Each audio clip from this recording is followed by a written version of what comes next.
Everyone likes putting grades on draft classes as soon as the draft is done. It's like, oh, the Vikings got an A, this team got an F, this team got an F minus, etc. Well, actually, if it's from the National Media Jerome Haircuts, usually the Vikings got a D, F, F minus, G, whatever, anything that's below an F. But obviously, hindsight being 2020, it is what it is. You can look back at draft classes 5, 10, 15 years from when they went down, and then you can have an accurate assessment and grade on how they did. But even a year after the fact, it should be an incomplete. But of course, it's content season, man. NFL.com, Gennaro Felice did up a grades of every single team's draft class for 2021. And the Vikings, with their historically large 11-man draft class, did not fare so well. So look at the NFC North.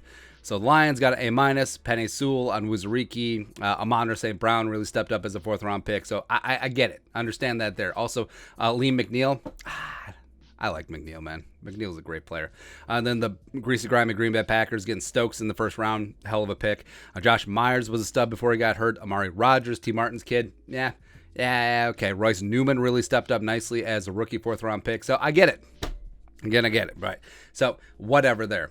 They got a B. The Bears got a B-, trading up heaven and earth for Justin Fields. Tevin Jenkins only played in 6 games because of the back injury. So, yeah, Larry Borom also got in the mix as well as an offensive lineman because the Bears' offensive line, not so great. And then look at the Vikings all the way down. Oh, looking at a C, even though I still stand by this draft class. And I think once we're looking back 4 or 5 years from now, this will be a franchise-shifting draft class where there's a bunch of players here who did not get the time of day from the Zimmer regime. And I think that Spielman, we said at the time, that Spielman drafted this class as a foundation for the future. Like he drafted a lot of guys who were probably not going to contribute day one, but could be long-term contributors. And we said that it was a draft class taken by a man who is building for the future as opposed to, a guy who's going to get fired after a year. But again, it's whatever there. But only Christian Darrisaw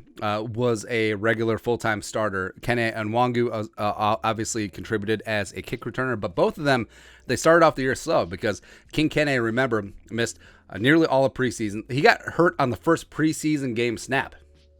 First kick return, hyperextended his knee, missed a handful of games, still returned 2 kicks for touchdowns, should have been first-team All-Pro kick returner, but and Darrisaw, with that groin issue, had multiple procedures, eventually got in, started 10 games for the Vikings, and the rest of them did not really add up. So Cameron Bynum as a 4th-round pick had 3 starts, spot starting for Harrison Smith, and he did great. He did phenomenal. I think that Bynum will be a long-term starter. You'll love his versatility. The former cornerback can play some slot as well, so he's going to be fantastic.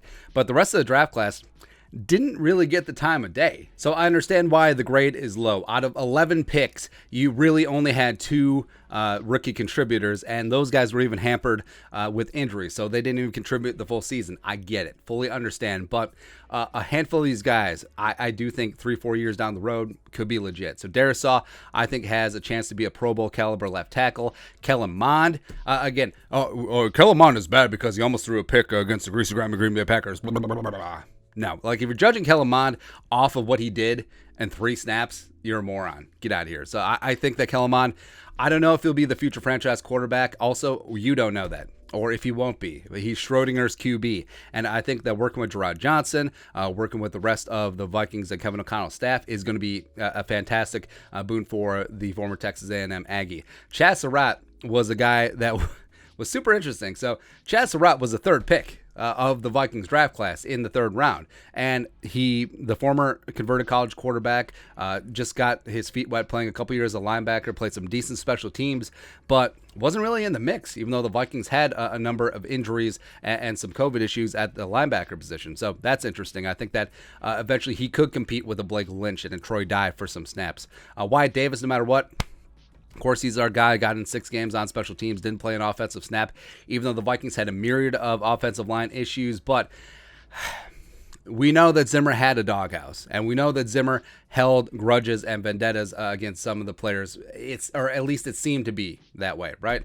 And since him and Spielman weren't seeing eye to eye, Spielman taking all of these long-term projects, Zimmer's like, no, I'm going to try and win a game now. as opposed to giving the time of day for Kellen Mond, who was on the COVID list early on, as well as Wyatt Davis, no matter what, even though he came into camp overweight because he couldn't do the full offseason workout because he injured his knee in the national title game. And then you got Patrick Jones the second, even though the Vikings were in desperate need of some edge rush presence, even without Daniil, even without Everson, they're still able to get after it. Patrick Jones didn't really get the time of day either. King Kene, undeniable, great kick returner. I think eventually could be the replacement for Dalvin Cook. I like Alexander Madison a lot, but I think that King Kene's ceiling is that much higher. Cameron Bynum is going to be a stud. I think he'll be a starter full-time in 2022. Janarius Robinson.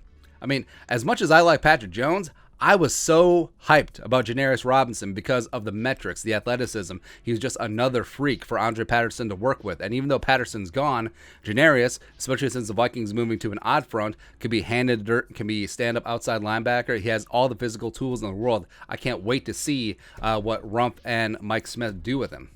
It's going to be a lot of fun. Amir Smith-Marset, the Vikings' run-first offense wasn't really open for a wide receiver 3, let alone a wide receiver 4 or 5 or whatever ISM was. But he's got speed for days, had 2 touchdowns in kind of garbage time in his rookie season. So he will bloom in year 2, a la KJ Osborne. Zach Davidson, I don't know. The tight end / punter, the fact that the Marion Barbarian got the time of day over him, I don't know. And, of course, Jalen Twyman got shot before the season and was on NFI the entire year. I still believe in him.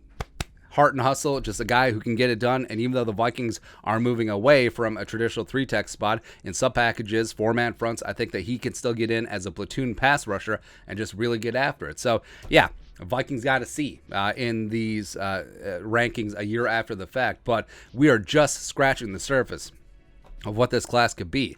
And if a bunch of these guys turn into starters, like say Wyatt Davis turns into a starter, and say Chad Surratt is either linebacker 3 or at least a high-end special teamer, Patrick Jones and Janarius Robinson get in on the rotation, maybe one of them starts, maybe both of them, who knows. Twyman gets in as a platoon rusher as well. Amir Smith-Marset ends up being that wide receiver 4 with some speed. Maybe he takes over as punt returner from D.D. Westbrook.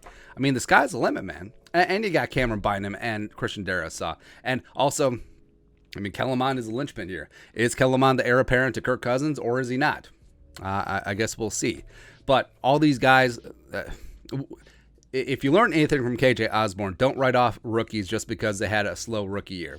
And with a new regime, with a clean slate, with a new GM, new coaching staff for the most part, as well as a new GM and head coach, yes, I do believe in a bunch of these guys going forward. So holla back at me when they grade this 2 years from now, 3 years from now, 4 years from now, even though they won't, because they like immediacy. So, yeah, Vikings, please. But your thoughts are thoughts. NFL.com gives the Vikings 2021 draft class a C. Let us know your thoughts in the comment section below. Subscribe for daily Vikings takes. Want to support the work? Put a little something in the Venmo. But until next time, Skol, production value.